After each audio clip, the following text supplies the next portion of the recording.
How you going? Gary from Platform 1 MLC. Time for a layout update. As you can see, the tools are on the layout. Why? If you've seen my other video, it talked about the Peco set trap points I had on the layout, which are under here, and the 60-foot box cars plus the SD60M I've purchased don't really like to traverse these pieces of track. So these points will be going down in place about there. Now there is going to be a lot of cutting up and track work to be done to pull all this out, desolder some wiring, and get these new pieces of track put into place. Now, to ensure a good electrical continuity through these points, because these aren't electro frogs, they are insul frog points, you can see I've added a few more wires to the base of them. Now they actually connect the stock rails to the switch rails and vice versa. So that'll increase the likelihood or the better chances of smoother running. Now I've already marked out the track and I've started to make my first cut.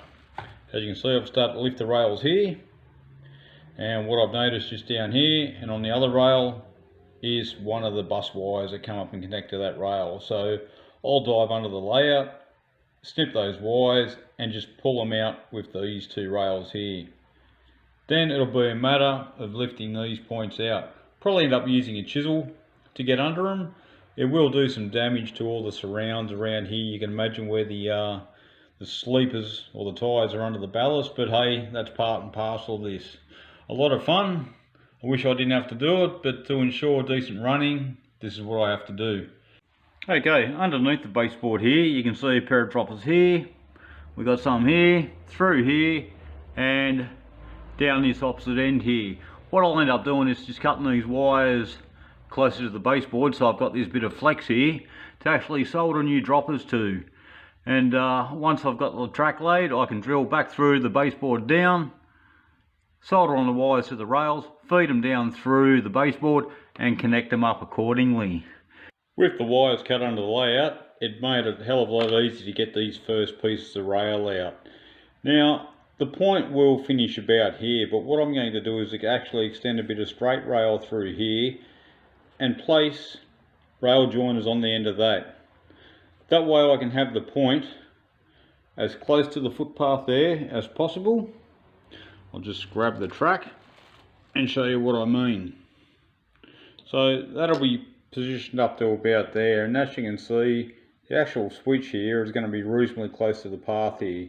This rail will be cut back here, and once I get this out, or I might just scrape all that down and take the sleepers off there and line the rail up with this rail here with the rail joiners and lower everything into position. That'll probably be the easiest. Well, you can see I've got one point up, and the way I done that was run a knife along the outside edge here of where the ballast sits on the edge of the sleepers, and just get the knife up underneath the rail and just slowly twist it out side, side, side, and the track tends to come up fairly easy. Now down here a little bit further, I do need to cut the rails, and what I'll probably end up doing is maybe just replacing this whole section through here.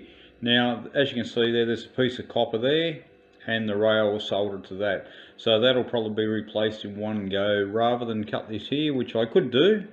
I could easily cut it back here somewhere. I've got a mark on the timber, I think about there. I could cut the rails there, leave that piece in and just slide a set of rail joiners onto there, but we'll see how we go anyway. I'll get this point up. I'll probably end up taking this right back because there is a joint in the rails down here. You can see just beside the knife there. Sorry about the light, folks. But if I do take all that up, at least I can run the one piece of track across there, remove the sleepers and solder onto the copper clad here under the knife. Well, I've got the second point up now, and a matter of fact, instead of cutting the rails back here, I do have some marks on the rail. I don't know if I can get in close to that, but I only have to trim off about 3mm off the end of these rails. So I'm going to leave this rail here intact, leave it in position. I'll take this one out completely and this piece of track up to the joiners here, and we'll see how we go there. By the way, to do these tracks here, I will have to desolder here and on the outside there. Now that might be a little bit difficult on the outside because I do have this fence. Although that's quite flexible there, I may be able to move it out of the way. Don't know about that side, it may be glued in. But the fence here is separated, as you can see there. That's so I can fold the layout up.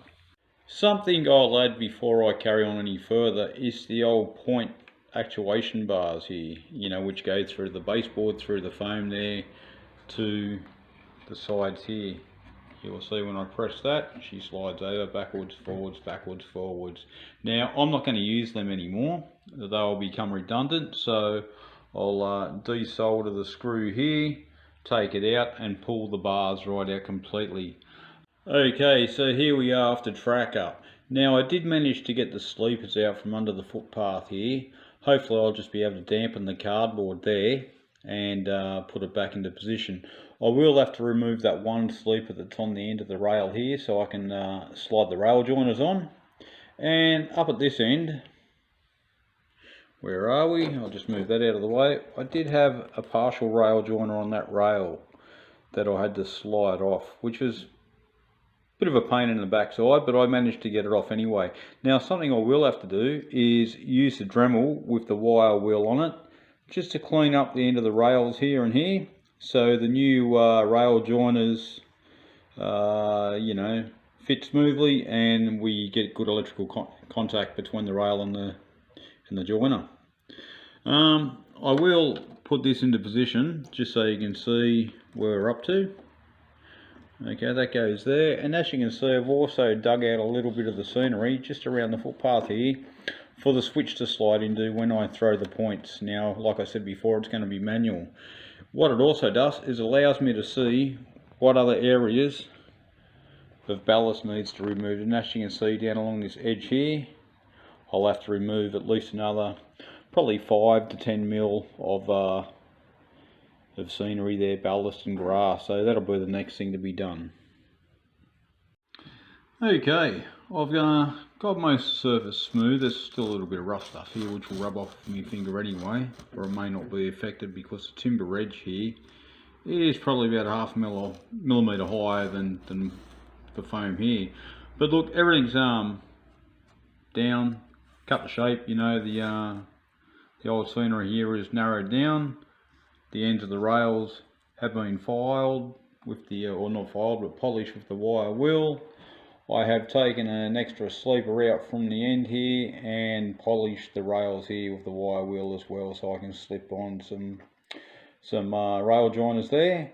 What I will do is connect the points to this area here, run it all the way down here, work out where I need to cut this piece of track here. So if I just take this and just show you what I mean, place it there, run it down, you can see I need to cut it just inside that railway sleeper there, and slip the rail joiners on, and away we go. We pretty much have it in position.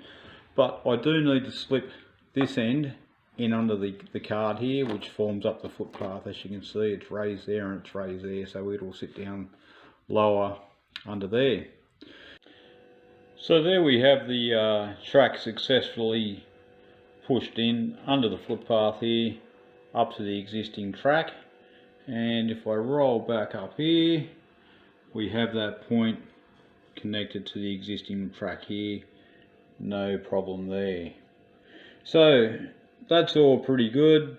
That'll settle down nice and smooth. It's a little bit up in the air, as you can see there's a little bit of a spring in it.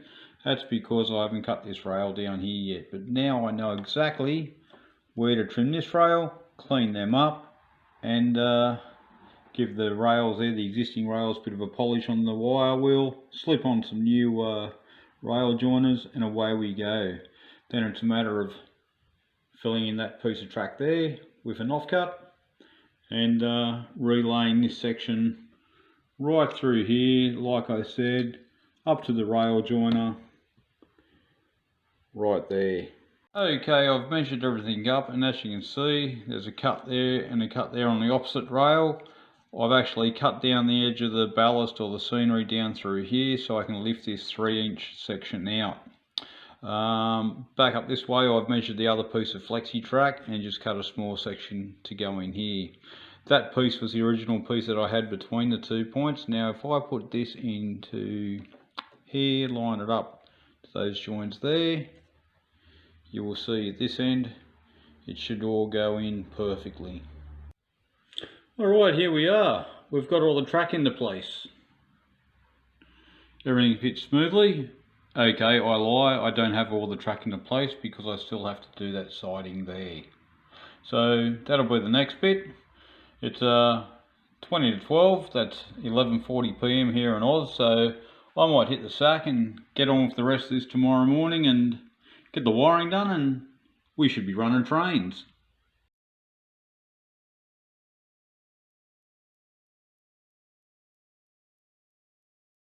So here we are next morning, and as you can see, I've installed the piece of track to the siding of the food industry. As you can see down here, I've left sleepers out because I've had to remove the original copper clad sleeper I had between the 2 joins here. So I'm going to head down to the electronics store, pick up another piece of copper or PC board, and cut myself some sleepers, a little bit longer than what I had here, pin them into place, solder the track down, then cut the rails. Once that's done, all the wiring begins, and then I can test. I have already pushed a few 60-footer high cubes through these points here, through the reverse S, if you want to call it that, and they run superbly.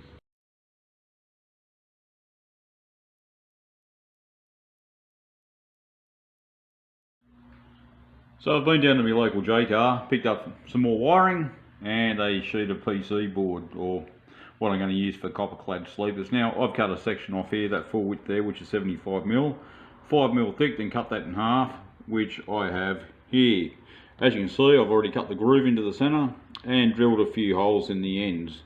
These will eventually slip under here.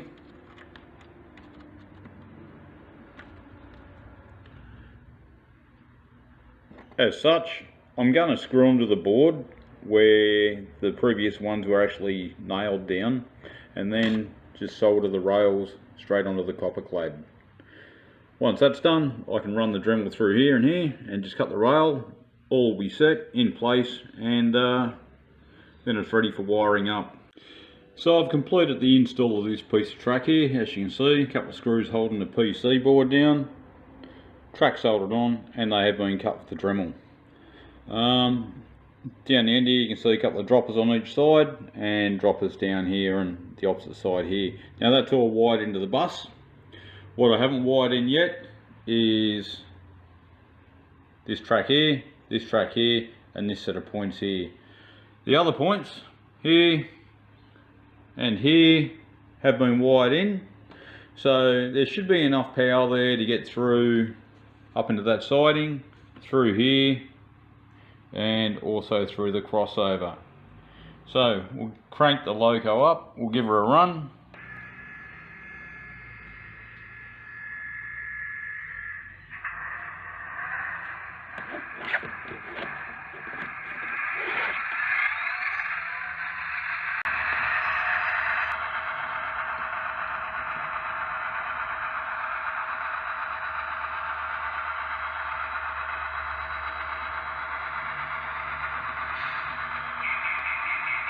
And she runs through there smoothly enough.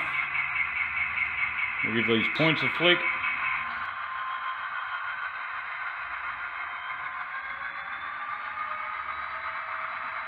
And she runs smoothly through there as well.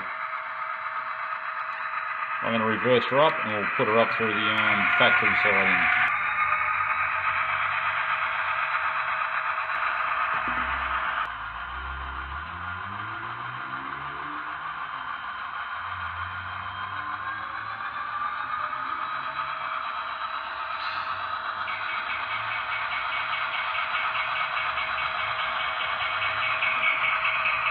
And there we have it, folks. Not too smooth at all.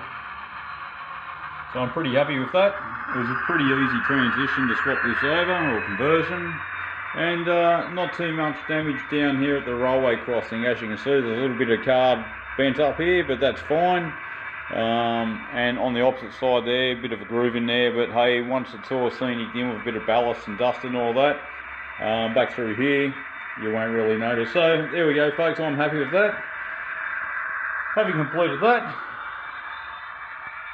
I have these two down here to do. 1, 2, the 2 right hand points. This left hand here is actually locked in position because, as you can see, that little half siding there isn't very long to hold a wagon or a car. And maybe this one down through here I'll replace, although the GP40 and some of the smaller cars that I've got do negotiate that point fine. Maybe I just allocate that siding to a smaller loco, smaller cars. Anyway, there we go. I'll do an update later on once I've finished painting, ballasting the tracks and having a look back to normal again. Thanks for watching. Much appreciated for your time.